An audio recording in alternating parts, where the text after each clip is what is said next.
અરે હાલ વાલી, અરે આપણે જાવું છે ક્યાં ઈ તો કયો. હું તને એક સ્પેશિયલ વ્યક્તિને મળવા લઈ જાઉં છું. બરાબર, ફટાફટ લેટ થાય છે. ઓકે સારું ચાલો. ચાલ.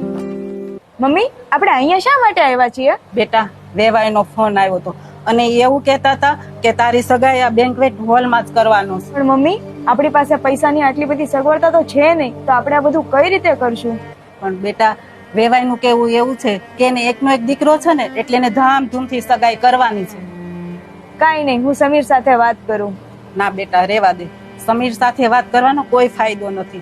વેવાઈ નહીં માને.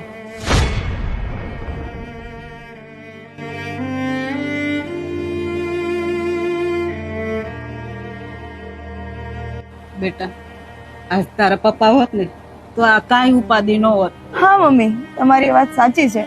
જો મારા ભાઈ હોત ને આજે તો આ મુશ્કેલી આજે ન આવી હોત. આપણે સાચી વાત છે. પણ બેટા તને ખબર છે આ તારા પપ્પા હતા ને કેટલા લોકોને મદદ કરતા હતા.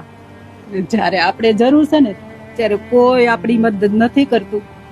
કાંઈ નહીં મમ્મી, બધું થઈ જશે હો.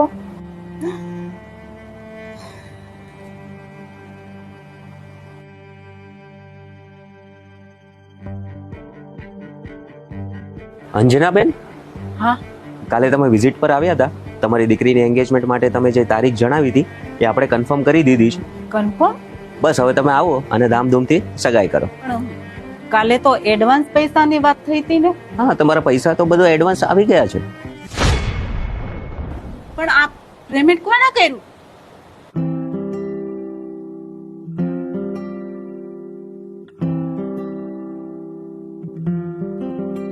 दिल तो मासूम है, दिल तो नादान है, इश्क की गहराइयों से वो अनजान है, दिल को मालूम है पर परेशान है. જય શ્રી કૃષ્ણ કાકી, જય શ્રી કૃષ્ણ બેન. જય શ્રી કૃષ્ણ. તમે? હું છું યોગેશ અને આ છે મારી વાઈફ પારુ. હવે હમણાં આપણે જે પેમેન્ટની વાત થઈ હતી એ પેમેન્ટ આપણે જ કરેલું છે.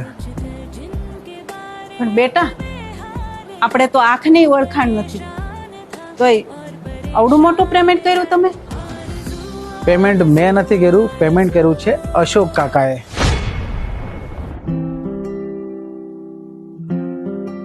પેમેન્ટ પપ્પાએ કર્યું? કઈ રીતે? અશોક કાકાએ કરેલા કર્મો થકી. જો હું ટૂંકમાં વાત કરું ને કાકી, તો નાનપણમાં જ માતા પિતાને ખોઈ બેઠેલો. મારી બા ભેગો રહેતો, ભણવામાં હોશિયાર હતો, પણ પૈસા નહોતા. અને મારા બા છે ને એ તમારા ઘરમાં જ કામ કરતા. જ્યારે અશોક કાકાને આ વાતની ખબર પડી કે પૈસા વાકે થઈ અને હું ભણવા નથી જતો, તો મારા ભણવાની બધી વ્યવસ્થા એણે મને કરી આપી હતી. અને આજે એના થકી જ હું અહીંયા છું. તો આ પૈસા મેં નથી ચૂકવા, આ ચૂકવા છે અશોક કાકાએ. એટલે તું મહેશભાઈ નો દીકરો? હા, મહેશભાઈ ના દીકરા અને મારા પતિ. અને તમારો પણ દીકરો અને બેન તારો ભાઈ. એટલે હવેથી ક્યારે એવું વિચારતી નહીં કે તારે ભાઈ નથી કે તમારે દીકરો નથી. દીકરા આ તારું ઋણ અમે ક્યારે ચૂકવશું? એક બાજુ દીકરો કહો છો અને બીજી બાજુ ઋણની વાતો કરો છો. ઋણ તો અશોક કાકાનું મારી ઉપર છે. જો ત્યારે એણે મને ભણવામાં મદદ ન કરી હોત તો અત્યારે હું આ જગ્યા પર હોત જ નહીં, કાંઈક મજૂરી કરતો હોત. અરે આય મને ન મળ્યો હોત. હા, પણ ભાઈ તમને અમારી કેમ ખબર પડી? એની માટે તો મારે કોકને બોલાવવા પડશે. હા સાહેબ, જરા આવો તો.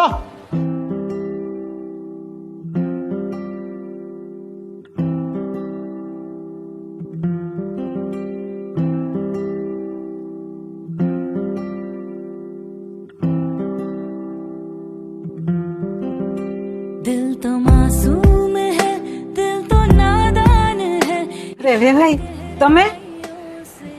જય શ્રી કૃષ્ણ. જય શ્રી કૃષ્ણ. પપ્પા જય શ્રી કૃષ્ણ. જય શ્રી કૃષ્ણ બેટા. હા, તમારા વેવાઈ અને મારા બિઝનેસ પાર્ટનર ગોવિંદભાઈ. મેં સમીરના સ્ટેટસમાં તમારા બંનેનો ફોટો જોયો અને હું તમને ઓળખી ગયો. એટલે સીધી વાત કરી મેં ગોવિંદભાઈને અને પછી મને તમારી પરિસ્થિતિની જાણ થઈ. જો અત્યારે કાકા હયાત હોત તો ચોક્કસથી એની દીકરીની સગાઈ ધૂમધામથી કરત, એમાં કોઈ વાતની કમી ન રહેવા દેત. એટલે હું સીધો પહોંચી ગયો ગોવિંદભાઈ પાસે. અને હા, મારા વિવાહનું સપનું પૂરું કરવા માટે મને યોગેશભાઈ સાથ આપ્યો અને પછી મેં જીત કરી કે સગાઈ થશે તો આ હોલમાં જ થશે. પણ દીકરા પણ કાંઈ નહીં કાકી, હવે બસ આપણે આ બેનની સગાઈની તૈયારીમાં લાગી જાઓ.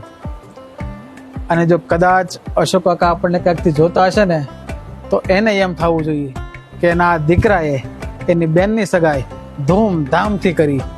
જેવું એણે વિચાર્યું છે ને એવી જ રીતના કરી. આપણે સગાઈ એવી કરવી છે અને લગ્ન એવા ધૂમધામથી કરવા છે. હા. હું કેવું ગોવિંદભાઈ? ચોક્કસ એમ જ થશે. વિવાણ, હવે રોવા ધોવાનું છોડો. આમ જુઓ, અમે 400 માણસ સગાઈમાં આવવાના છીએ, તો તૈયારીમાં રહેજો તમે. હા હવે અમારે ક્યાં ઉપાધિ છે? અમારો દીકરો આવી ગયો છે ને. હા, તો હાલો સૌથી પહેલા હું તૈયારીમાં લાગી જાઉં. લાગી જ જાઓ, લાગી જ જાઓ. आरज़ू आरज़ू आरज़ू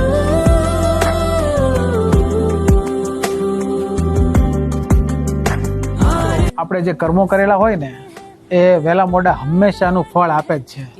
ખરાબ કર્મો કર્યા હશે તો ખરાબ ફળ, અને સારા કર્મો કર્યા હશે તો સારું ફળ ફળ. મળશે. એટલે ફળ મળશે મળશે ને મળશે. અને બીજી એક વાત કે કોઈ પણની દેખાદેખીમાં આવીને અથવા તો પછી આ 4 માણસ આપણને શું કહી જશે એની બીકથી હા ક્યારેય પણ આમ ઉછીના પાછીના કરી અને યા તો પછી વ્યાજે પૈસા લાવી અને આપણો પ્રસંગ ઉજળો બનાવવાની કોશિશ નહીં નહીં કરવાની. કરવાની ક્યારેય ખોટી ધામધૂમ કરવાની કોશિશ નહીં નહીં કરવાની. આમાં નેટ આપણને નુકસાન છે ને નુકસાન છે. આપણી જેવી છે ને પરિસ્થિતિ એમાં જ રહેવાનું. જેને જે કહેવું એ કહે, કારણ કે જ્યારે આપણને ખરેખર તકલીફ પડશે ને ત્યારે ઈ કોઈ નહીં આવે, યસ ત્યારે કોઈ આડા નહીં આવે.